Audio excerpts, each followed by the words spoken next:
I didn't say a word, just stood there, my apron still damp from washing her favorite serving dish, while my daughter dropped the photo into the trash like it was nothing. The cracked glass glinted under the kitchen light, our last picture together, her father and I, taken before illness turned everything quiet. You should have gone with him, she said, wiping her hands like she'd cleaned more than just the counter. And in that moment, I realized, grief didn't make my daughter cruel. She always had been. We're about to begin, but if you'd like, share where you're joining from. It reminds me this story doesn't echo into silence. It lands somewhere real. Drop it in the comments, and don't forget to subscribe. Rain slicked the kitchen windows, turning the world outside into streaks of gray watercolor. The smell of roast chicken and rosemary drifted through the house, Martha Klein's quiet ritual on her late husband's anniversary. The table was set for 3, her daughter Erin, her grandson Nathan, and the empty chair that hadn't been filled in 6 years. Martha ran her thumb over the rim of a chipped plate, one of the old blue ones Paul loved. She'd told herself she'd replace it someday, but somehow that never felt right. Mom, Erin said from the doorway, arms folded, tone sharp enough to slice through the scent of dinner. You've still got his plate out again. Martha didn't look up. It's his anniversary. I thought what? Erin's heels clicked against the tile. He's gone. You can stop pretending he's walking through the door any second now. Nathan hovered behind her, his school hoodie damp from the rain. He shifted uneasily, glancing between them. Mom, maybe just... But Erin wasn't finished. Her voice rose, edged with years of swallowed resentment. You live in a museum, Mom. Photos, tools. His damn coat still hanging in the mudroom. It's creepy. Martha reached for a small frame near the counter, her favorite picture, taken on a windy morning at Old Orchard Beach. Paul's arm around her shoulders, both of them laughing, her hair whipped sideways. It had been sitting on the windowsill since the day he died. Erin's gaze locked on it, hard. Oh, for God's sake! Before Martha could react, Erin snatched the frame from her hands, the glass smudged with the wetness of her own fingertips, and tossed it straight into the kitchen trash. The sound wasn't dramatic, a dull clatter against eggshells and paper towels, but it hit like thunder. Then, quieter, deadlier, maybe you should have gone with him. For a moment, all that could be heard was the rain against the window. Nathan froze, breath caught halfway in his throat. Mom, stop, he whispered, eyes wide. Erin turned away, arms trembling. Someone has to say it. You can't stay trapped forever. But Martha didn't argue, didn't shout, didn't even blink. She just took a slow step toward the trash can, her slippers silent on the floor. She lifted the lid. The frame sat crooked among the dinner scraps, glass cracked across her husband's smile. Her hands didn't shake when she picked it up. She carried it to the sink, rinsed off a piece of lettuce that clung to the corner, and began wiping the glass with the edge of her apron. The cloth came away streaked with water and grease. When she finished, she looked at her reflection faintly overlapping Paul's face. A ghost over a ghost. Behind her, Erin muttered, "Unbelievable," and stormed down the hall. A door slammed upstairs, sharp and final. Nathan lingered by the counter, guilt softening his voice. She didn't mean it, Grandma. Martha turned toward him and smiled. The kind of smile that didn't need convincing. Of course she did, sweetheart. That's the trouble. He hesitated, as if deciding whether to stay or follow his mother. In the end, he just nodded and went up the stairs, his footsteps fading.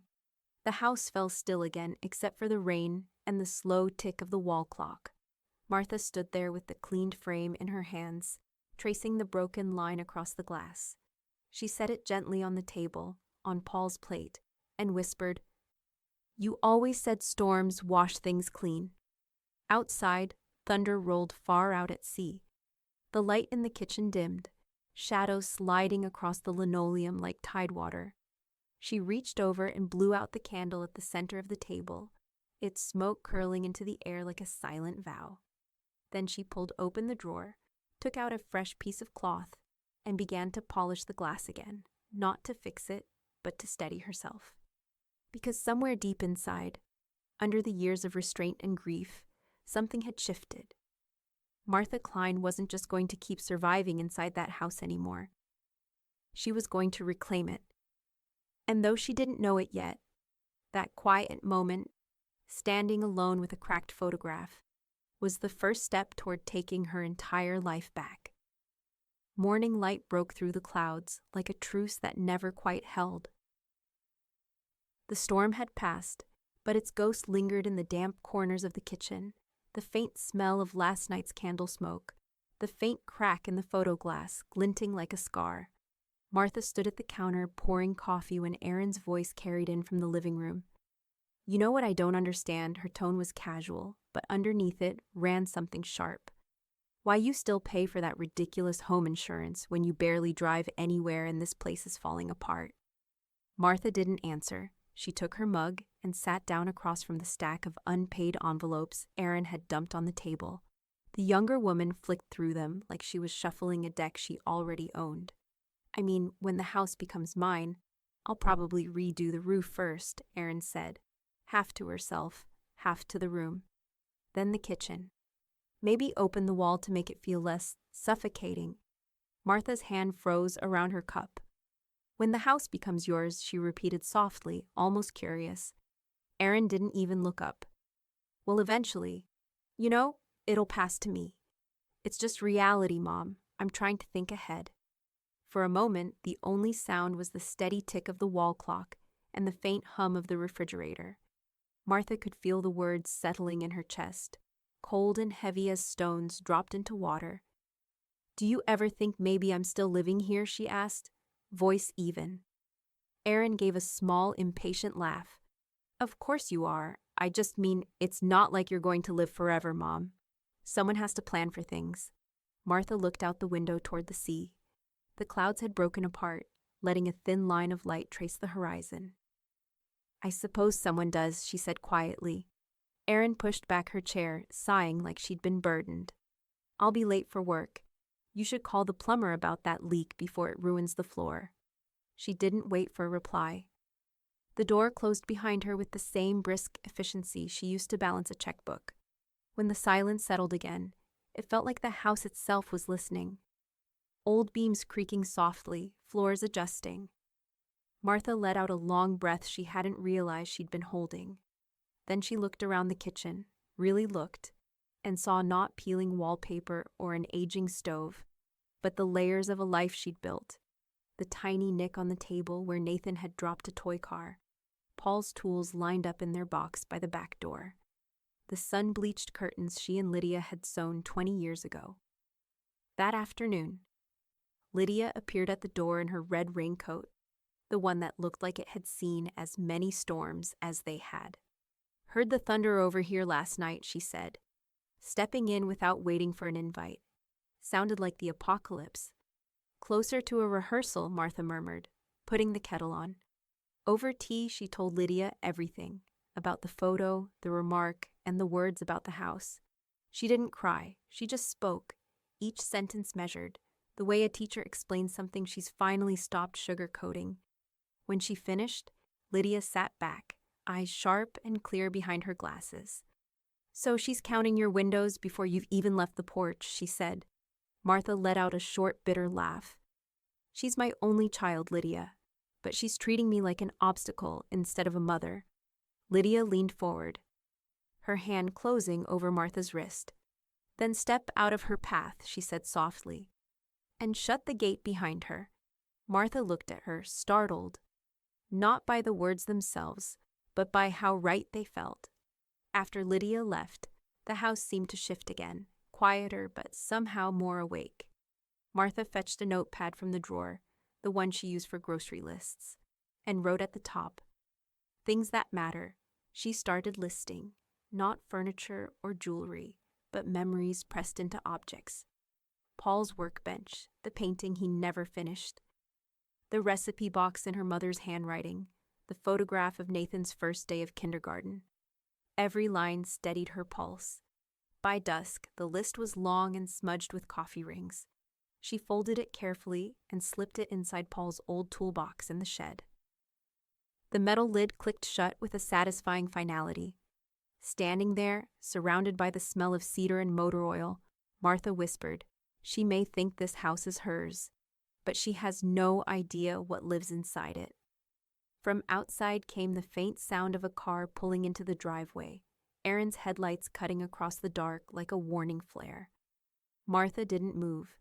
She just stayed in the shadow of the shed, watching the light sweep past, heart steady, face unreadable, because now she knew something Aaron didn't.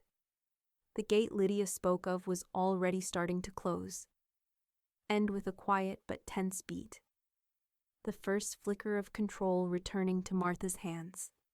The next morning carried a different kind of stillness, one that felt like permission.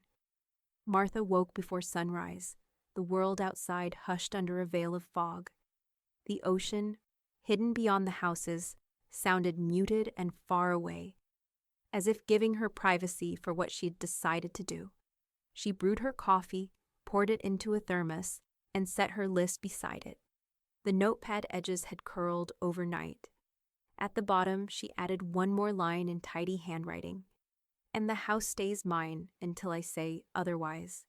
By the time she reached the town clerk's office, the fog was thinning into strips of light. The lobby smelled faintly of old paper and rain-soaked coats. A woman with graying curls and reading glasses perched low on her nose looked up from the counter. "Morning, Mrs. Klein. Haven't seen you in a while. Everything all right?" "Everything's fine," Martha said with a polite smile. "I just need some information about property records. Maybe a notary, too." The woman's eyes softened, kind but curious. "Of course. Estate matters?" "Just organizing," Martha replied. And it wasn't exactly a lie. Within minutes, the clerk handed her a business card. "This office down on Harbor Street, Foster and Moore. They handle trusts, deeds, probate filings. Caleb Foster still works there part-time, doesn't he?" Martha's eyebrows lifted slightly. "Caleb Foster, the contractor?" The woman nodded. "His late wife was my cousin. He's helping out with filings while things are slow." Martha tucked the card into her purse, thanked her, and stepped back into the cool morning air. She had barely reached her car when she heard someone call her name. "Mrs. Klein!" Caleb jogged up the courthouse steps, tool belt still strapped around his waist, his jacket dusted with sawdust. "Didn't expect to see you here," he said, a smile breaking through his beard. "I could say the same," she said lightly. "I thought you worked with wood, not paperwork." "Doing a little of both lately." He tilted his head. "Need a hand with something." Normally, Martha would have deflected. Pride was a habit she'd worn for decades. But something about his tone, steady without a hint of pity, made her nod. "I could use a ride downtown. I have some business at the estate office, and my car doesn't like cold mornings." He grinned. "Then it's a good thing I do." The drive into Portland was quiet, the kind of silence that didn't need filling. Caleb's truck smelled faintly of pine and coffee, and the wipers squeaked against the windshield like an old metronome. They passed rows of clappered houses, laundry lines flapping in the chill. At Foster and Moore, Martha sat across a polished oak desk, while the young paralegal explained forms and signatures. The words blurred: revocable trust, living successor, property rights. But Martha's mind was clear. She signed each document carefully, her hand steady. When it was done, the notary slid the final page toward her. "So you'll retain full ownership while you're alive," he said, stamping the seal. "And your grandson, Nathan Klein, becomes the successor trustee." Martha's chest tightened, not with doubt, but with a quiet, fierce satisfaction. She was protecting what mattered most without striking a single blow. Caleb waited for her in the hallway. "All set?" "All set," she said. He opened the door for her, letting the cold air rush in.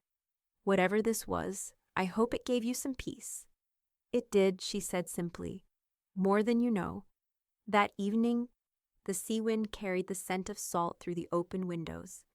Martha laid the sealed envelope in Paul's old toolbox, right beside her handwritten list. She closed the lid, the metal latch clicking shut like punctuation. As she turned off the basement light, her reflection caught in the window, tired eyes, silver hair in loose curls, a faint smile that wasn't forgiveness, but resolve.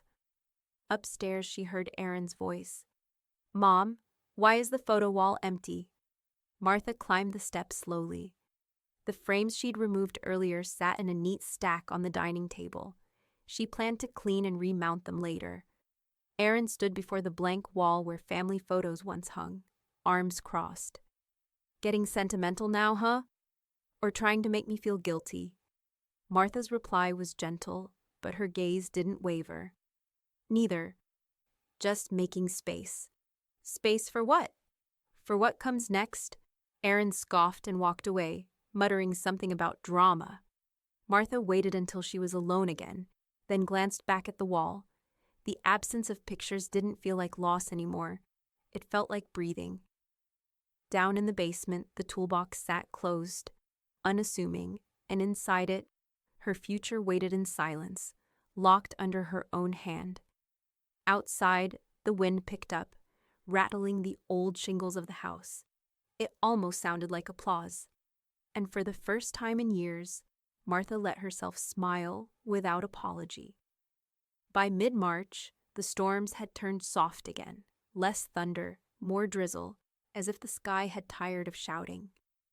Martha decided she would too. She no longer rose to Aaron's remarks. When her daughter criticized the groceries, the decor, or her morbid little rituals, Martha's replies became quiet. One-word things. Yes. Maybe. All right. It wasn't surrender. It was strategy. At first, Aaron seemed relieved by the lack of argument. Then the quiet began to needle her. She started filling it with louder noise. Music from her phone echoing down the hallway. Cabinet doors shut too hard. Commentary about how other people's mothers just let go of the past and moved on. Martha learned to let the sound pass over her like rain over a roof. She washed her brushes in the sink. Her motions deliberate, calm. It had been years since she'd painted anything more than walls or window trim. But that week she unrolled an old canvas from the closet and tacked it to the easel. The first strokes came slow, hesitant, rusty. A wash of blue spread over the fabric. A horizon forming under her hand. She painted the ocean how she remembered it the day before Paul's funeral. Calm but endless, heavy with promise. When Aaron banged the front door on her way out, Martha didn't flinch. She just mixed another shade of gray-blue and kept working. Nathan began spending his weekends next door at Caleb's, hammering nails and sanding railings. Martha could see them through the kitchen window sometimes, Caleb guiding his hand, patient, explaining something with quiet gestures. When Nathan came back, his cheeks red from the cold, he always seemed lighter. "Caleb says I'm getting good at corners," he told her one Saturday, setting a jar of nails on the counter. "He said Grandpa would have liked working with me." Martha smiled, dabbing at her canvas. "He would have, sweetheart. You've got his patience." Nathan tilted his head, studying the half-finished seascape. "You're painting again." "I am?" "It's peaceful," he said. "Not sad like I thought it'd be." "That's the point," she murmured, rinsing her brush. Peace takes up space sadness used to fill. He didn't quite understand, but he nodded anyway, the way good souls do when they sense something important has just been said. Days blurred into soft rhythms. Paint, tea, silence. Erin's absences stretched longer. Her voice, when she was home, grew sharp with frustration at how little reaction she could wring out of her mother. "Do you even hear me anymore?" she snapped one evening, standing in the doorway of the den where Martha painted. "Yes," Martha said without turning. "That's it? Just yes?" Martha dipped her brush into water, the surface trembling. "That's all you need." Erin threw up her hands. "God, this house is unbearable," she said, retreating upstairs. The sound of her footsteps faded, leaving only the whisper of the waves outside and the scratch of the brush over canvas. One morning, Lydia stopped by, her umbrella dripping salt rain onto the porch. You look different, she said after one glance at Martha. Like you've got a secret. Martha laughed softly. Maybe I do. She led her into the den. Lydia stopped short at the sight of the paintings, 3 finished seascapes leaning against the wall, their colors clean and untroubled. Well, I'll be damned, she said. You've been busy. They're just studies, Martha said modestly. They're Serenity, Lydia corrected, and I know exactly where one of them belongs. 2 days later, a pale blue canvas hung in the window of Lydia's antique shop, catching light from the street. The painted tide shimmered even in the fog, and people started slowing down as they passed. By the end of the week, a man in a corduroy jacket walked in, studying it. Who painted this? He asked. Local widow, Lydia said, her tone proud and measured. Martha Klein. He introduced himself as Daniel Fraser, owner of the Pine Street Gallery. He left his card on the counter. When Lydia handed it to Martha that evening, Martha stared at it for a long moment. Gallery owner, Portland. He wants to show them, Lydia said, smiling. Said your work looks like stillness after grief. Martha set the card on the table, fingers trembling slightly. She hadn't realized until that moment how much she'd missed being seen. Outside, a late winter wind rattled the glass panes, carrying the faint scent of sea salt through the cracks. Erin's car wasn't in the driveway. She'd gone out again, probably to the same bar she claimed was networking. Martha stood at the window, looking toward the faint glow of Lydia's shop down the street. Her painting glowed in that window like a heartbeat. For the first time, the house didn't feel like a cage or a shrine. It felt like the beginning of something she hadn't dared imagine. But she also knew Erin would see that window soon, and Erin would not like what it meant. Martha closed the curtain and whispered, "Let her." Because silence, she realized, could be louder than any scream. And this time, she planned to let it roar. The night of the exhibit felt nothing like the quiet life Martha had built around herself. Pine Street Gallery glowed like a lantern in the coastal dark, its tall windows alive with laughter and movement. From outside, she could see her own seascapes bathed in gold light, hanging against the crisp white walls, calm horizons that seemed to breathe. Martha hesitated at the door, the soft murmur of voices spilling into the cool spring air. Lydia slipped an arm through hers. "Breathe," she whispered. "You've already survived worse storms than applause." Inside, the gallery hummed with that rare electricity of small-town pride, the kind that made strangers act like old friends. Someone had arranged a table of local wine, and soft music played low. Martha's name, written in neat serif letters, hung above the display. Still Water, paintings by Martha Klein. Nathan stood beside one of the larger canvases, eyes bright. He was dressed in the jacket she'd bought him last Christmas, his hair carefully combed. "Grandma," he said. "People are talking about you," she smiled, though her pulse raced. "Hopefully kind things." "The best," he said earnestly. Across the room, she spotted Erin. Her daughter was standing stiffly near the refreshments table, arms crossed, pretending to study a painting. Her mouth formed a tight line, eyes flicking from canvas to price tag to her mother. Martha turned back to the crowd as a man from the local paper approached. "Mrs. Klein? Daniel Fraser's been singing your praises," he said, extending a notepad. "Can we quote you for tomorrow's story?" She blinked.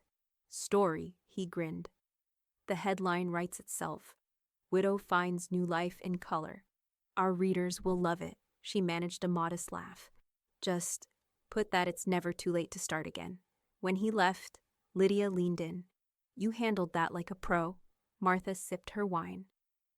"I was an art teacher for 30 years. You learn how to hide shaking hands." Within an hour, the red sold stickers began appearing beneath the frames. A retired fisherman bought the piece titled Low Tide at dawn. A young couple purchased The Calm Between Storms for their first apartment. Each sale left Martha more dazed. "Your work speaks to people," Daniel told her quietly. "They see their own losses in it, but also the way you've made peace with yours." Martha's eyes softened. "Then it's worth every brushstroke." Behind them, Erin's voice cut through the hum. It's exploitation, that's what it is, she said, to no one in particular, but loud enough for several heads to turn. Using Dad's memory to make money off pity, Nathan's face flushed. Mom? Don't, she snapped, eyes glassy. She paints grief like it's decoration. Martha stepped closer, calm and steady. Aaron, you don't have to stay if it upsets you. Aaron blinked as if struck. You're unbelievable. I've been called worse. The gallery fell into an awkward hush. Lydia cleared her throat, motioning for the small jazz trio to pick up their song again. But Aaron was already storming toward the exit, heels striking the floor in sharp, angry notes.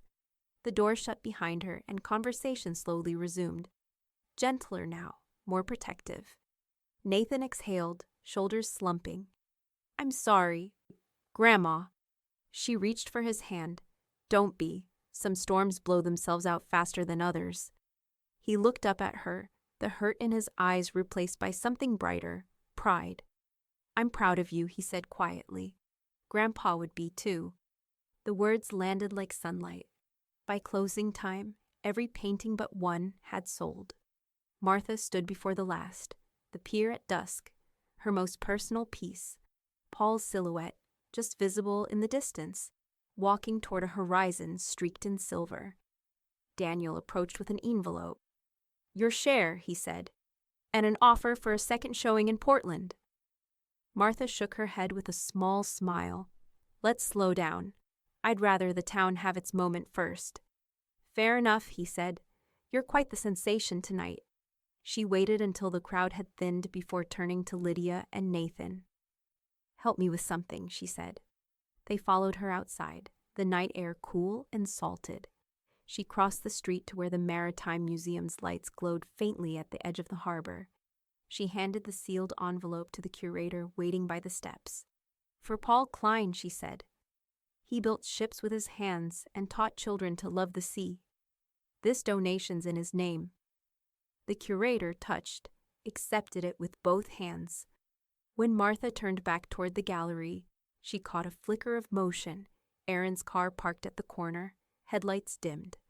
Her daughter sat behind the wheel, watching. For a long moment, neither moved. Then Aaron's headlights blinked on, slicing through the dark, and she drove away without a word. Martha stood still, the wind teasing loose strands of her silver hair. She saw, Lydia murmured. I wanted her to, Martha said, her voice calm but fierce. I wanted her to know what grace looks like when it's no longer waiting for permission. Nathan squeezed her hand, his young voice breaking through the hush. So what happens now? Martha looked toward the horizon where the sea met the night, and a slow, steady smile found her face. Now, she said, we see what silence builds. The tide whispered below them, carrying the sound of applause she didn't need to hear again. But deep inside, she felt it. Something rising, strong, and unstoppable. Because this time, her art wasn't just seen. It was hers. The morning after the exhibit, the house felt strangely still, like the air itself was deciding whose piece it belonged to. Martha stood in the kitchen with a cup of coffee, staring at the photo of her husband she'd recently rehung above the counter. The light touched his smile just so, warm, steady, unbothered by last night's drama. She could still see Aaron's face in her mind, the flash of disbelief, the anger behind her daughter's eyes as she watched her from the car. Something had cracked between them during that show, not broken clean, but fractured in a way that couldn't be patched with silence anymore. Aaron came downstairs late, sunglasses hiding eyes that were puffy from either tears or too much wine. She rummaged through a drawer for her keys, muttering something about small-town gossip. Martha set her coffee down and spoke softly. I bought boxes. Aaron froze. Boxes. For your things, Martha said, steady as the tide. I'll help you pack. Aaron turned, her mouth half open, confusion flickering before anger found its footing. You're kicking me out? No, Martha said, calm but immovable. I'm giving you room to live your own life. You've wanted that for years. You deserve it. The words landed with disarming precision. Aaron blinked, her bravado stalling. You can't mean this. I do, Martha said. You'll be happier somewhere that isn't haunted by what you think I took from you. For a long time, Erin said nothing. Then she laughed, a brittle breaking sound. You think this is about happiness. You just want to prove you can live without me. Martha's voice stayed soft. I already have. Now I'd like to live with peace. Erin's lips trembled, but pride snapped her posture straight. Fine, she said. You'll regret it. I doubt it, Martha replied. Within a week, the house changed shape. Cardboard boxes lined the hallway. The upstairs smelled of packing tape and disarray. Nathan helped his mother carry things to the car, his face caught somewhere between guilt and relief. I'll still see you, Grandma, right? He asked quietly, arms full of folded clothes. Half the week if your mother agrees, Martha said, meeting his eyes. This is still your home too. He nodded, hugging her tightly before slipping back out into the gray afternoon. Erin barely spoke during those days. She packed with clipped movements, music blaring in her earbuds. But the last morning, when she came downstairs with the final box, she paused at the doorway. Martha waited by the kitchen window, hands wrapped around a mug of tea. Erin's voice cracked as she said, I hope you enjoy your perfect solitude. Martha didn't turn. I intend to. The door closed quietly this time. No slammed hinges, no storm, just the soft click of finality. That evening, the house exhaled. The silence wasn't heavy anymore. It was spacious, clean. Sunlight stretched through the front windows and pooled across the hardwood, touching every surface like a blessing. Caleb showed up just before dusk, toolbox in hand.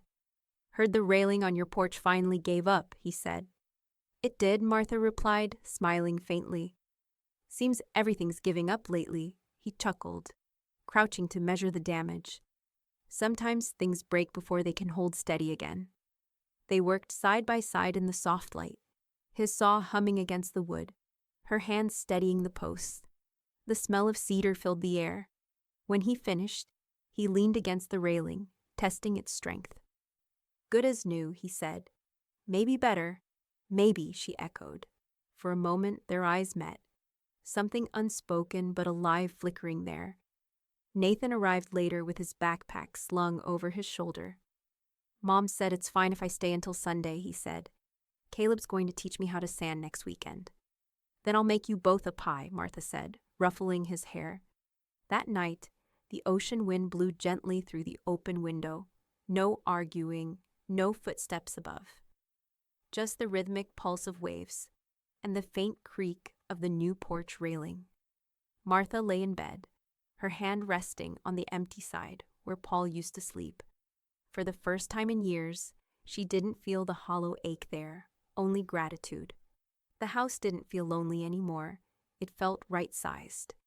As she drifted toward sleep, she thought of Erin's car disappearing down the street, of Caleb's steady hands, of Nathan's laughter carrying across the yard. The world was quieter now, but it wasn't empty. It was hers again.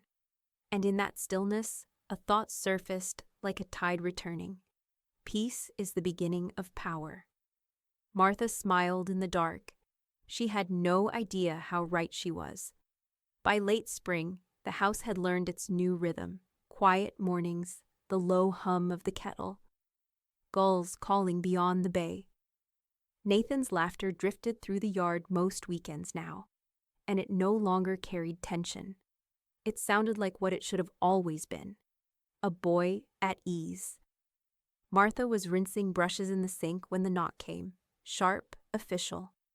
She dried her hands on a towel, heart already bracing. A woman stood on the porch, gray suit, clipboard pressed to her chest. Mrs. Klein? I'm Dana Mullins with Family Services. I'd like to speak with you about your grandson, Nathan Klein. Martha blinked. Of course. Her voice stayed even, though something cold settled low in her stomach. Come in.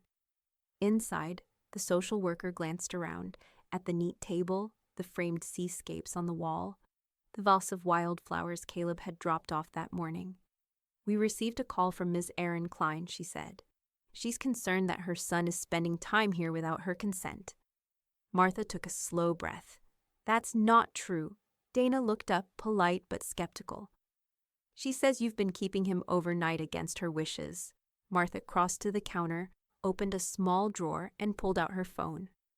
I keep records of everything, she said, scrolling. Here, texts. Every Friday she confirms his stay. Every Sunday. I drive him back. The woman leaned closer, reading. He can stay the weekend.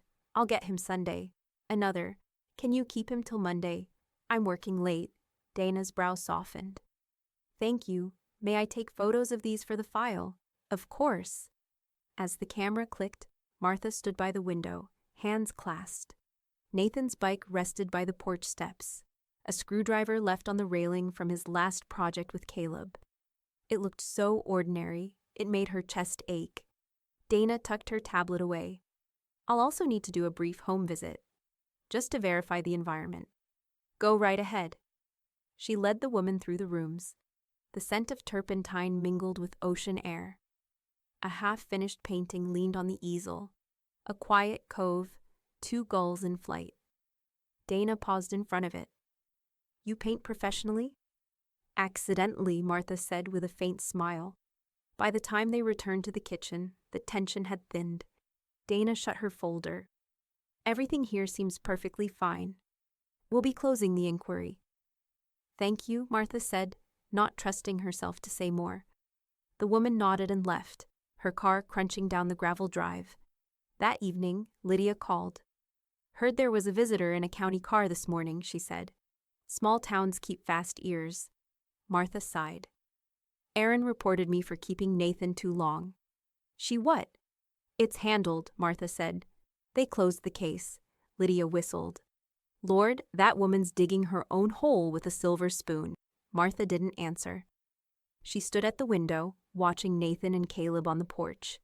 They were sanding the last slat of wood for the railing. Caleb's easy laugh floated up through the open glass. What are you thinking, Martha? Lydia asked gently. I'm thinking, she said slowly. You can't take what you've already given away.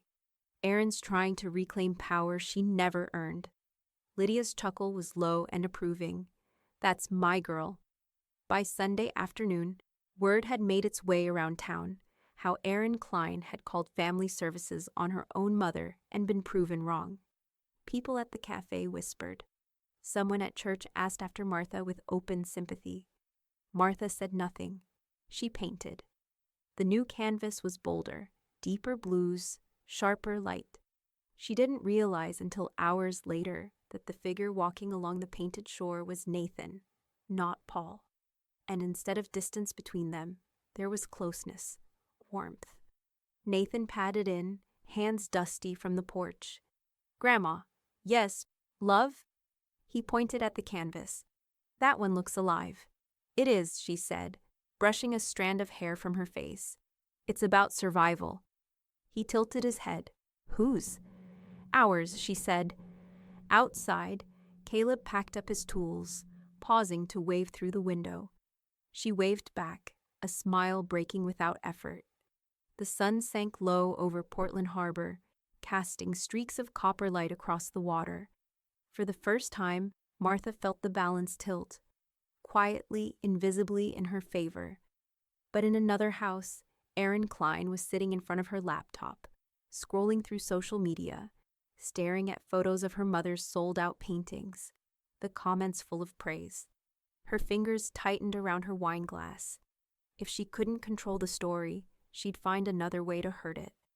Martha didn't know that yet. She only knew the sea was calm that night. And calm seas, she'd learned, always came before the next storm. It happened on a Wednesday, the kind of still day where even the sea seemed to hold its breath. Martha returned from the grocery store to find the front door unlatched, just enough to whisper on its hinges. The air inside was sharp, metallic, unsettled. She froze. The house was too quiet. Her eyes swept across the entryway, the faint drag of footprints on the floor. Then she saw it, the den door slightly ajar, the smell of turpentine heavy in the air. When she pushed it open, her breath stopped. The newest painting, the shore we returned to, was slashed straight through the center, the tear cut clean from sky to tide, a violent, deliberate wound through hours of care. The easel was toppled, brushes scattered like broken bones across the floor. For a long moment, Martha just stood there, the groceries still hanging from her wrist. A carton of eggs dropped, cracking open on the wood, the yolks spreading like tiny suns around her shoes. She set the bags down, slow and careful, then walked to the painting. Her fingers brushed the frayed edge of canvas.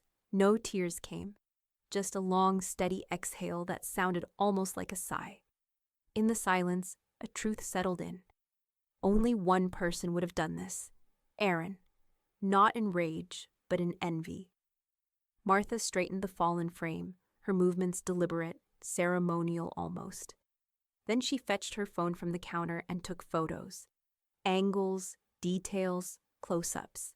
Evidence, not emotion. When she was finished, she called Lydia. Her friend arrived within 15 minutes, raincoat half-buttoned, hair pinned askew. "Oh, Martha," she whispered, stepping into the wreckage. "She didn't." "She did," Martha said simply. "I need you to keep these." She handed over the phone. Lydia looked up sharply. "You're not letting this go." "No," Martha said. "I'm letting it be recorded." At the police station, the young officer on duty seemed embarrassed by the smallness of the crime. "So your daughter entered your home without permission and damaged your artwork?" "Yes," Martha said. Her tone carried no bitterness, only fact. "Do you want to press charges?" "Only what's fair. File it as property damage." The report was taken quietly. The photographs were logged. Within days, Aaron received a citation in the mail and a modest restitution fine. Word spread, as it always did in Portland. By the weekend, the whispers had shifted, from speculation about the art show to disapproval of Aaron's cruelty. The woman who'd once mocked her mother's grief now looked petty and small beside the quiet dignity of the woman she'd tried to humiliate. Nathan showed up that Saturday, shoulders hunched, eyes red. "Mom's saying people are turning against her because of you," he said, voice cracking. Martha crouched down so they were eye to eye. "Sweetheart, people are turning toward the truth. That's all." "She says she's sorry," he whispered. "But she also says you could have handled it privately." Martha took his hands, warm and trembling. "There are some things, Nathan, that need to see daylight before they stop festering." He looked at her, desperate. "Can't you both just stop fighting?" Martha smiled sadly. "It's already stopping." She pulled him into her arms, holding him until the tension drained from his small body. "It's just ending in a way she didn't expect." That night, Caleb knocked on her door with a roll of blank canvas slung over his shoulder. "Heard about what happened," he said quietly. "Didn't want you to sit with an empty easel." Martha stepped aside to let him in. The smell of sawdust followed him, clean and grounding. Together, they stretched the new canvas across the old frame. His rough hands smoothed the edges. Her fingers followed, pressing each tack into place. Their movements synced without words. When they finished, she stood back, studying the fresh white surface. "It looks untouched," she said. "It's waiting," he replied. For a moment, she met his gaze, the silence between them full but gentle. "Maybe that's what I am too," she murmured. He smiled, brief but knowing. "Then you're in good company." After he left, Martha stood before the new canvas alone. The moonlight pooled through the window, tracing faint silver across the floorboards. She touched the frame once, her pulse steady. This time, she wasn't painting for memory. She was painting for proof that nothing Aaron could tear would stay broken. In the quiet, she could almost hear Paul's voice, low and certain. "You build from what's left, Marth," and she would, because the next stroke she made would be the one Aaron could never undo. By midsummer, the air over Portland carried the smell of salt and fresh paint, as if the sea itself had taken notice of Martha Klein. Word of the vandalized painting had slipped through town gossip, then newspapers, then farther, stretching across Maine like a slow-building wave. The Portland Gazette ran the first feature. Grace under cruelty. Local widow turns destruction into art. Within a week, the Bangor Daily News picked it up, and then a lifestyle magazine that printed her portrait, Martha standing before the once ruined canvas, her expression calm but unflinching. They called it the restored shore. In truth, it had been Caleb's hands that helped her stitch the torn edges back together. Nathan's small brushwork that filled the pale gaps where the rip had run through the horizon. But the new version had something the original didn't. Thin seams of gold leaf running along the repaired line, gleaming like veins of light in the dark blue tide. It wasn't hidden damage, it was transformation. The gallery rehung. The restored shore for a summer showcase. People came from as far as Boston and Providence. Cameras flashed. Journalists scribbled notes. "Did you ever imagine this kind of attention?" Lydia asked, nudging Martha's shoulder as they stood near the wine table. "Never," Martha said, eyes on the painting. "But maybe that's the point. You don't plan for peace to make a scene. It just does when someone tries to tear it apart." Caleb stood near the door, arms crossed, pretending not to watch her. Nathan was beside him, handing out brochures with the practiced grin of someone quietly proud. When people stopped to talk to him, he said, "That one, I helped fix it." Martha caught the words and smiled into her glass. Midway through the evening, a museum curator from Augusta approached her.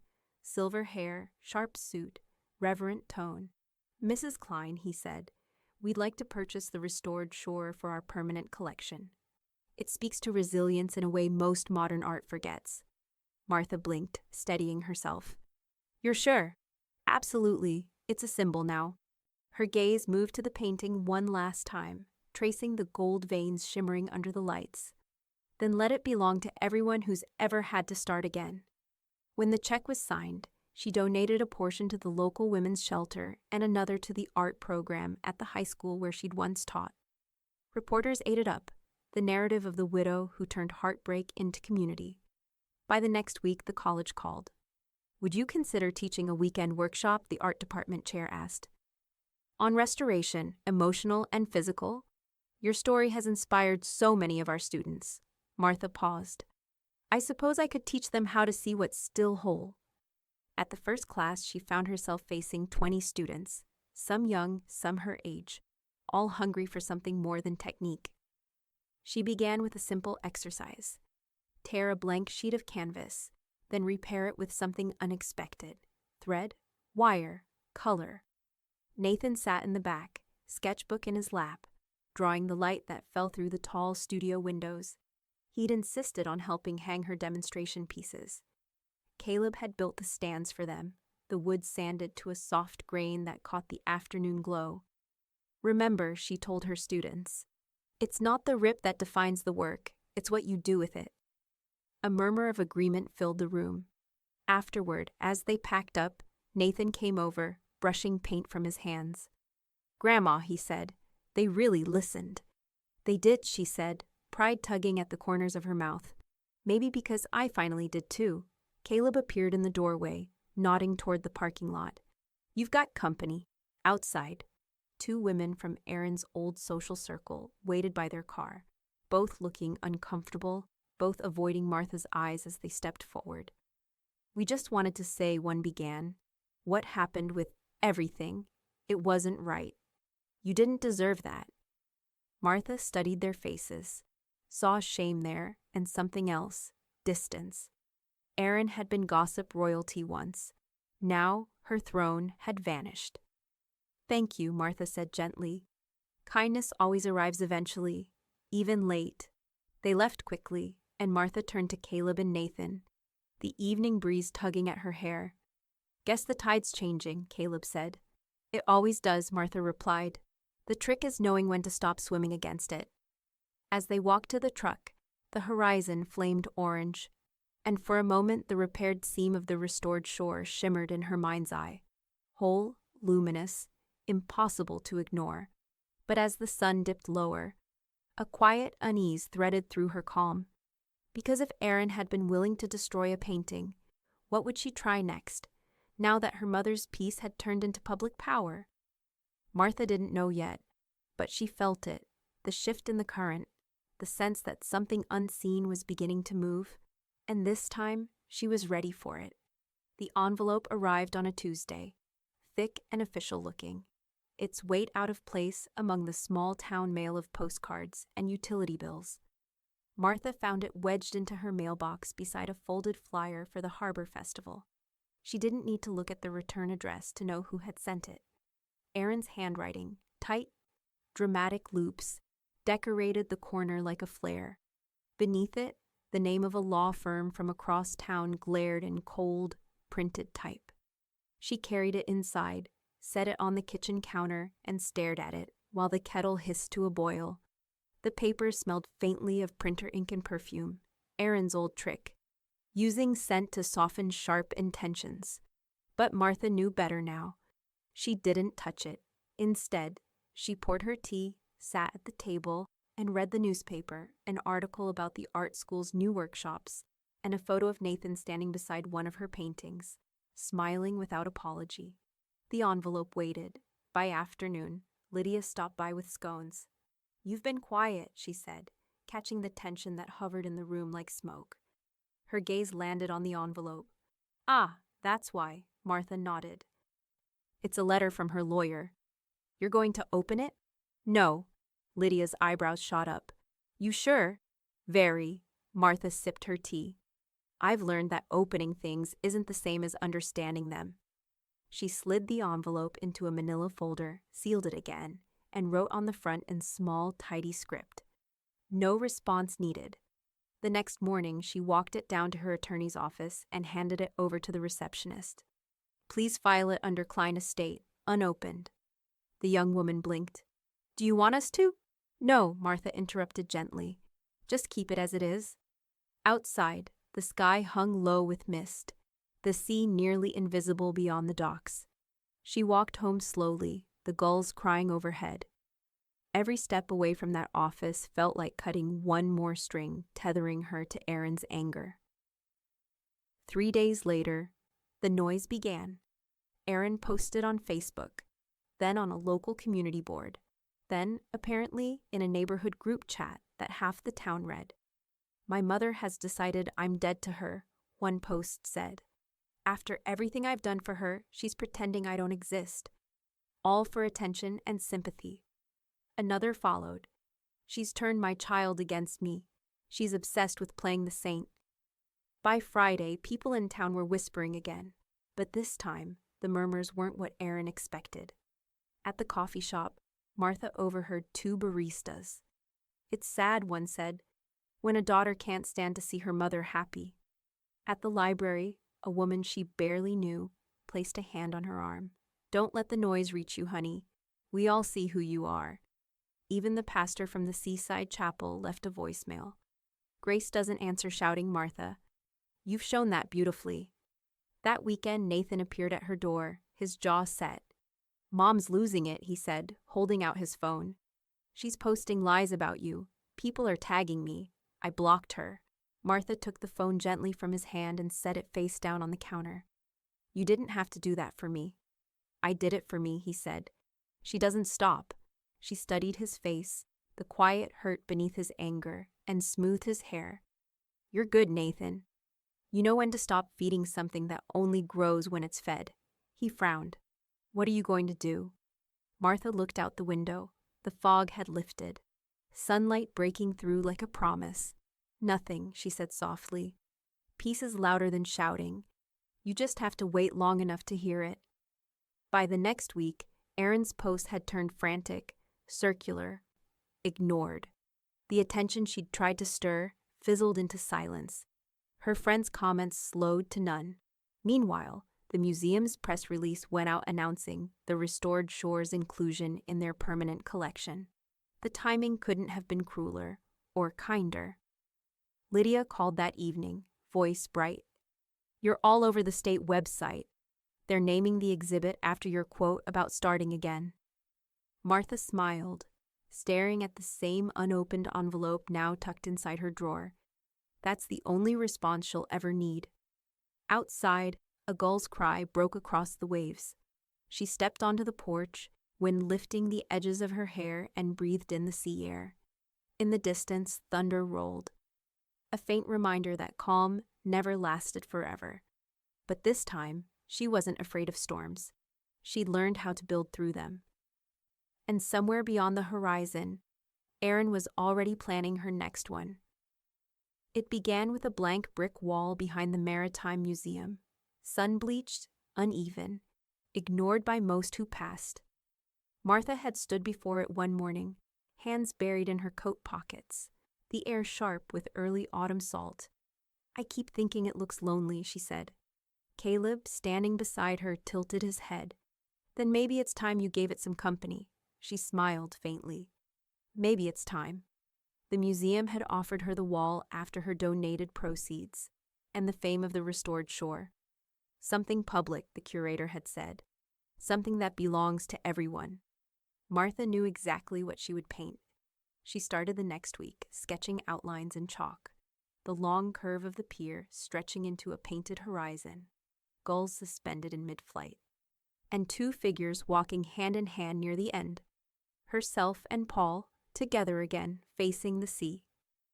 Each morning, townspeople began to stop and watch. At first a few, the mailman, a couple of shopkeepers, but soon there were dozens. Fishermen leaned on railings, tourists snapped photos, children pointed and whispered, "That's the art lady." Nathan helped rinse brushes and mix the sky colors.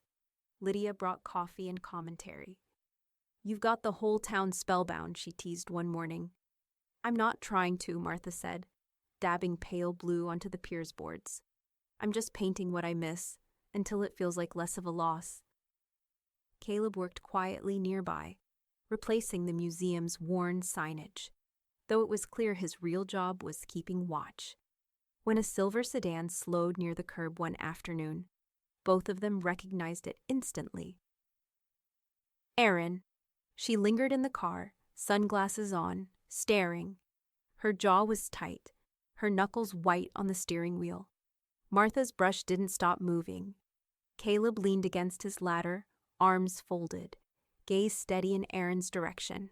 After a tense beat, the car rolled on, taillights flashing once before disappearing around the corner. "Thanks," Martha said quietly. He shrugged.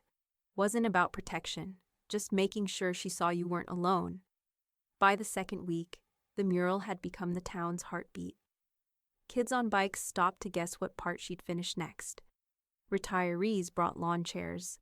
Couples took selfies in front of the half-finished sky. The local paper ran a photo across the front page. "Widow's art becomes town landmark."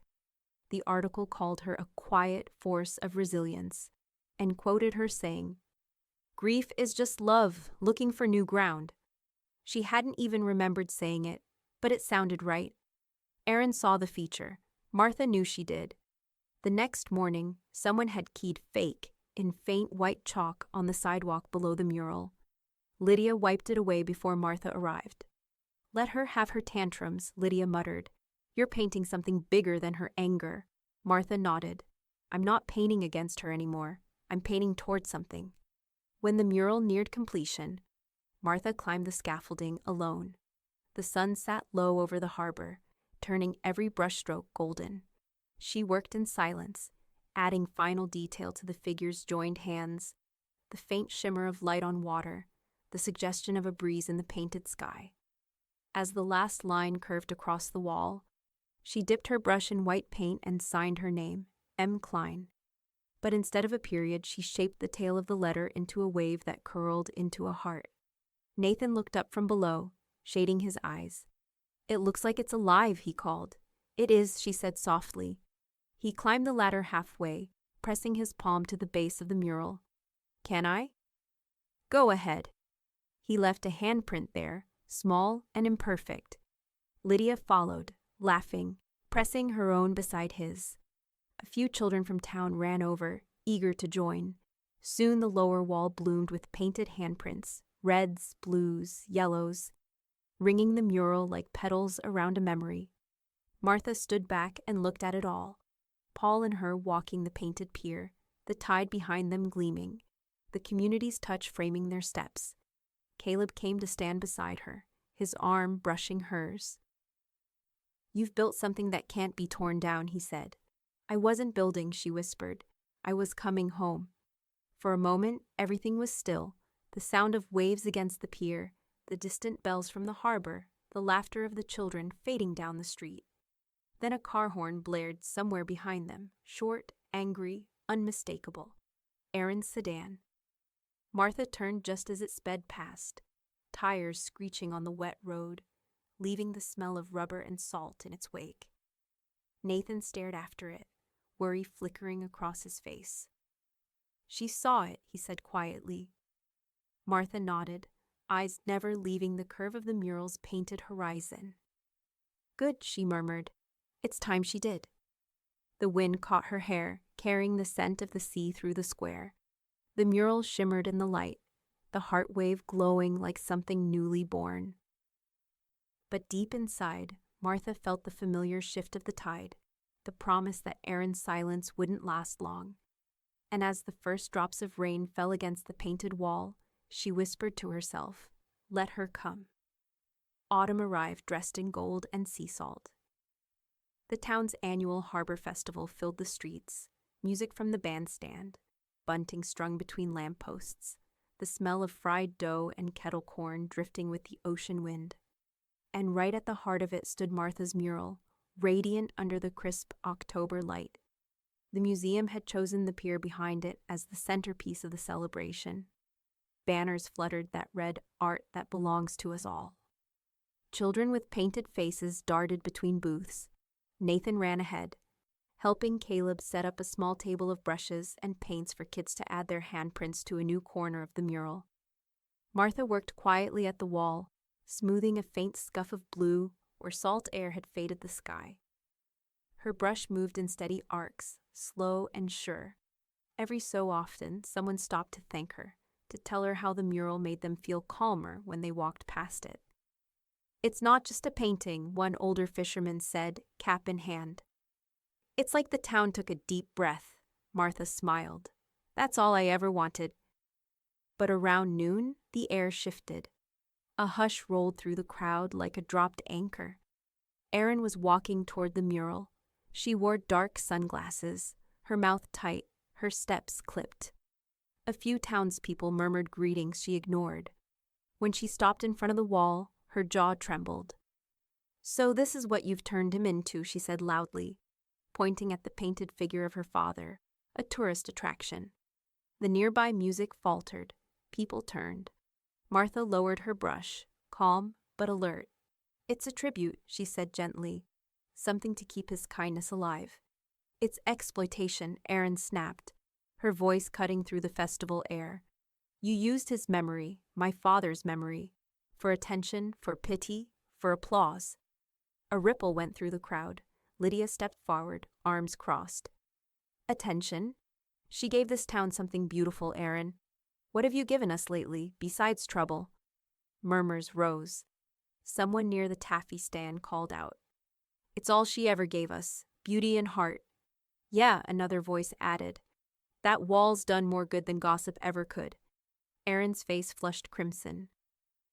She looked from one stranger to another, realizing too late that the tide had turned completely against her. "You all think she's perfect," she shouted. "You don't know what she's really like." Nathan stepped between them, voice trembling but clear. "Mom, stop, please." For a heartbeat, Erin's anger faltered. Then her chin lifted, pride seizing control again. "You'll regret letting her poison you against me." He didn't flinch. "She didn't poison me," he said quietly. "She just showed me what love looks like when it doesn't hurt." The crowd went still. Erin's eyes widened, and for the first time, her composure cracked. She turned sharply, pushing past people who didn't move fast enough to clear her way. Someone muttered, "Shameful." Another, "She'll never get it." The sound followed her down the street until her figure disappeared into the tide of festival goers. When the noise faded, Martha bent down, picked up her brush, and began touching up a small patch of the mural where a child's handprint had smudged into the blue. The crowd watched in silence as she worked, each stroke deliberate, steady, serene. Lydia exhaled beside her. You're just going to keep painting after that? Martha smiled faintly without looking up. I found it's the best way to clean the air. Nathan knelt next to her, pressing his palm into a patch of red paint, then into the wall beside hers. Now it's better, he said. It is, she whispered. Later that evening, as the sky turned the same color as the mural's horizon, the mayor took the stage to announce the festival honors. This year's Community Spirit Medal, he said, voice ringing across the harbor, goes to a woman whose art and heart have reminded us what belonging looks like, Martha Klein. Applause thundered. Martha stepped forward, shy but radiant. Nathan was the first to throw his arms around her, the medal clinking softly between them. You won, he whispered, voice thick with pride. Martha smiled, resting her cheek against his hair. No, sweetheart, we did. The crowd's cheers carried over the water, but in that moment she heard only the sea, steady, endless, forgiving. And yet, beneath the music and the laughter, she sensed a new stillness, like the breath between tides, the pause before the pull. Somewhere in town, Aaron's silence was curdling into something else.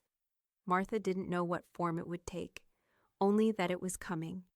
And when it did, she'd be ready with a brush in one hand and peace in the other. The first snow came early that year, thin, quiet, melting as it touched the sea. Martha watched it from her kitchen window, the flakes settling against the glass before slipping away. The house smelled of rosemary bread and paint thinner, the odd harmony of her new life. Caleb sat at the table, reading over the final page of paperwork. The embossed seal of the Portland Arts Foundation gleamed faintly under the lamp. You're sure about this? He asked, his voice low, reverent almost. Martha smiled, pouring him coffee. I've never been more sure of anything. This house isn't a monument. It's meant to breathe after I'm gone. He tapped the edge of the deed. So you keep it for life, and when you're gone, it becomes the Klein Community Art School. Yes, she said softly. For Nathan, for the town, for anyone who ever thought it was too late to start creating again. Caleb nodded, then looked around at the space, her easel by the window, the photographs she'd carefully rehung, the warmth that had replaced years of tension. Paul would have loved this. I hope so. She met his eyes, steady and calm. He built this home for us. Now I'm just making sure it keeps building something long after. They signed the transfer papers that afternoon, the snow now falling heavier, quieting the town beneath its hush. Martha's attorney shook her hand, calling it a beautiful gesture.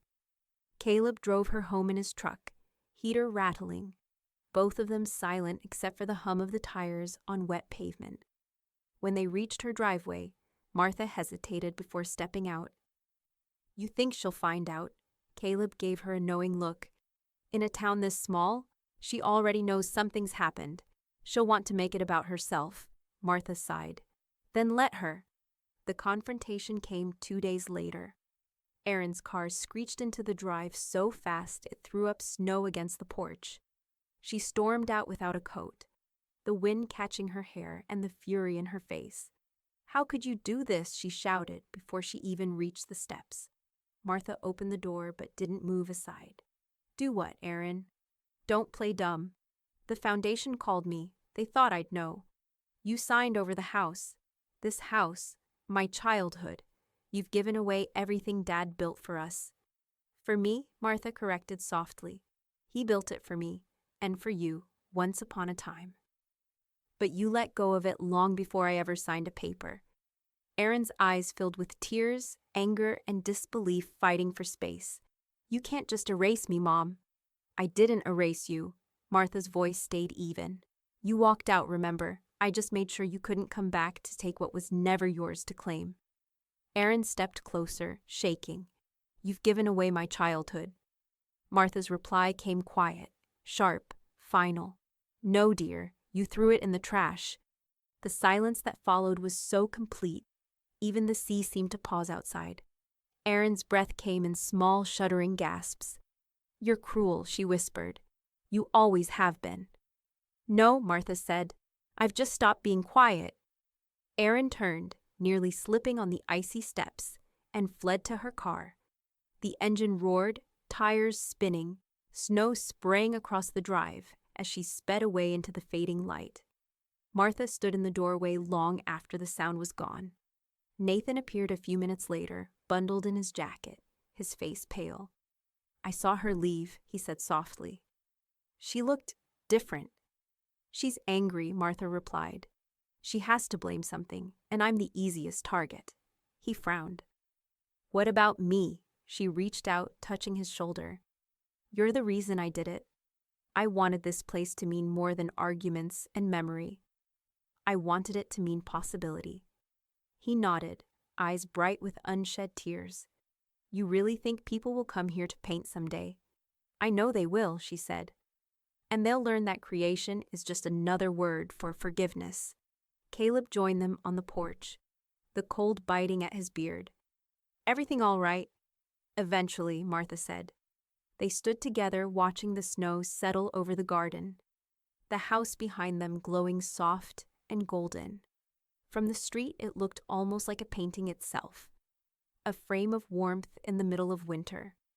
Nathan leaned his head against her shoulder. "Grandma." "Yes, love." "You won." She smiled faintly. "I didn't win.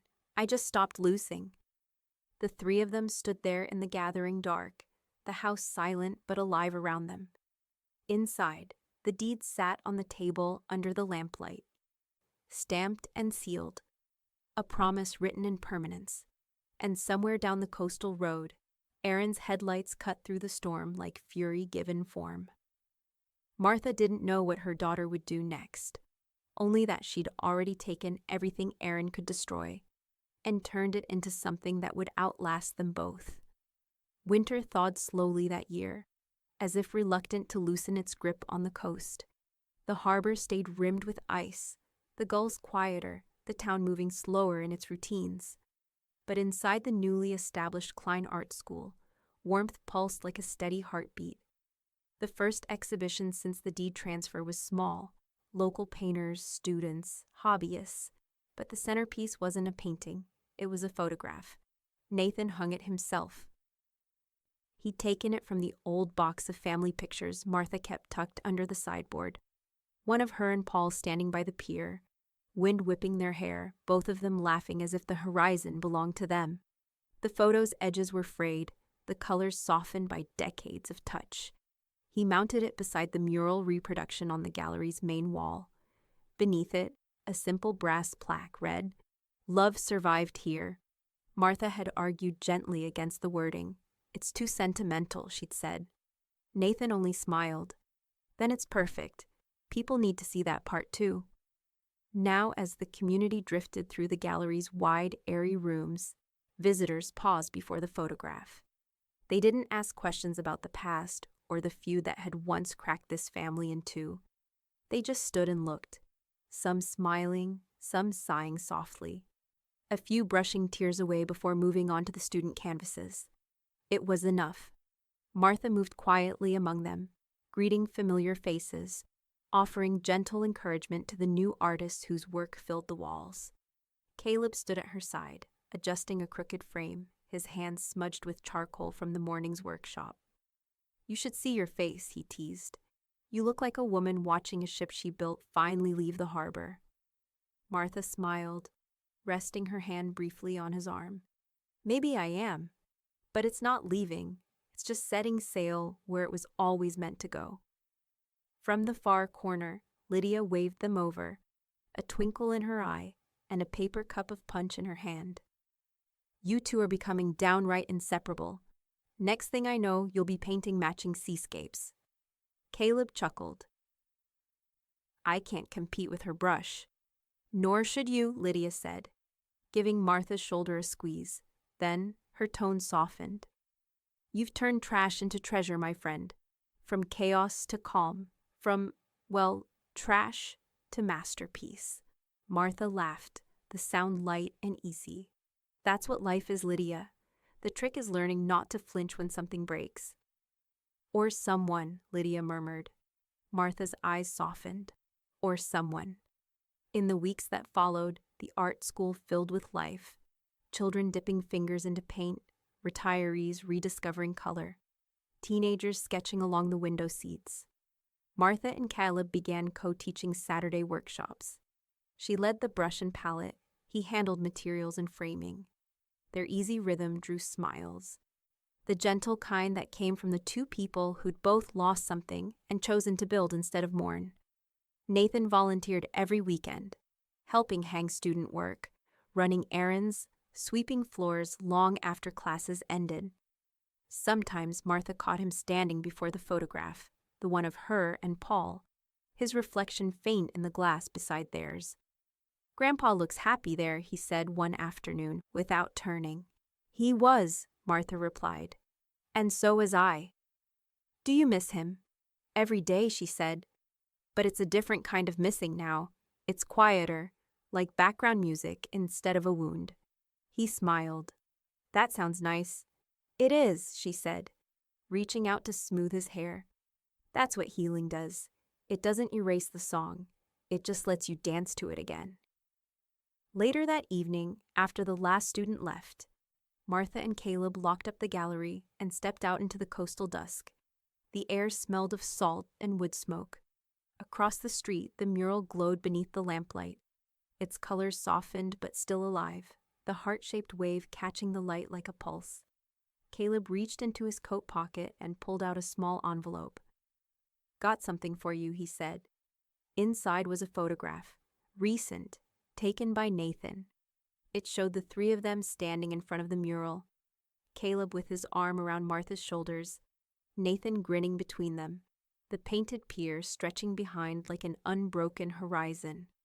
On the back, in Nathan's handwriting, were 4 words, "Love still lives here." Martha traced the words with her thumb. "He's learning faster than we did." "Good teacher," Caleb said. She smiled. "Better student." The wind picked up, scattering flakes of sea mist across their coats. For a long moment, they just stood there, watching the mural shimmer in the dark, proof that even what was once broken could glow again. And though she didn't say it aloud, Martha knew that this night, this stillness, this quiet warmth, was the life she'd been painting toward all along.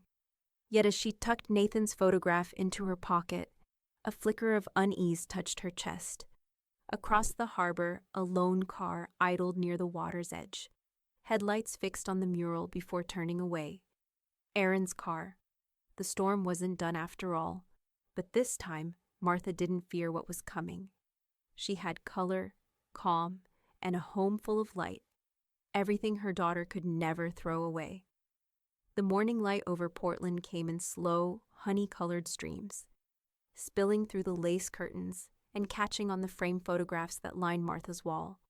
The house, the art school, felt fuller now, its rooms carrying the hum of brushes rinsing, voices laughing, the scrape of easels shifting. In the studio, 2 photographs sat side by side on her workbench, waiting for their frames.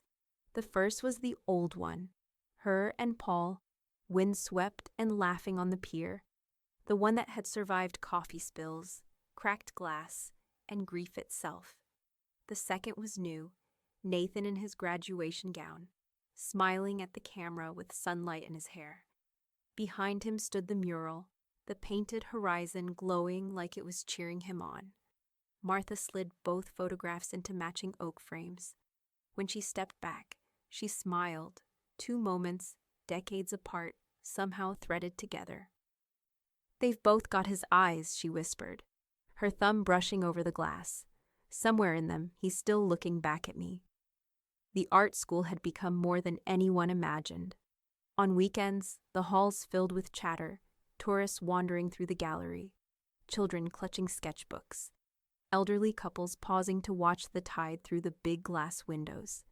Lydia managed the shop front, Caleb led wood-carving classes in the basement, and Martha taught the advanced painting group in the old living room, now lined with canvases instead of furniture. Every morning, someone left fresh flowers beneath the plaque that read, "Love survived here." It wasn't planned. It just happened, like tides or forgiveness. Even Erin had reappeared in her own careful way. She didn't visit often, but she sent polite emails, short, clipped sentences about Nathan's college plans or her own new apartment in Augusta. They weren't warm, but they weren't cruel either. For Martha, that was enough. Peace didn't need perfection. It just needed quiet. One late afternoon, after the last students had gone, Caleb joined her in the studio. The air smelled of linseed oil and salt. He was still wearing his apron, streaked with sawdust.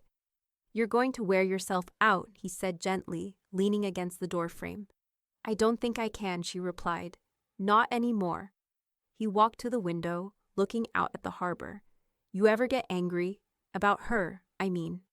Everything she said, everything she did." Martha rinsed her brush and set it down carefully. "No," she said after a moment.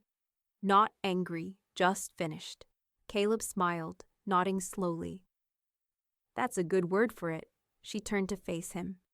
"It's the only one that fits." Outside, the winter sun began to sink, painting gold across the water. Nathan's laughter floated up from the garden below. He was helping one of the younger students pack supplies into a car. That laugh, so unguarded, so alive, struck Martha in the chest like a soft, merciful wave. When Nathan came upstairs, his face was flushed from the cold, his smile wide. "They love this place, Grandma," he said, tugging off his gloves. "I think everyone does." "They love what it stands for," she said, moving to hand him a cup of cocoa. "And they should.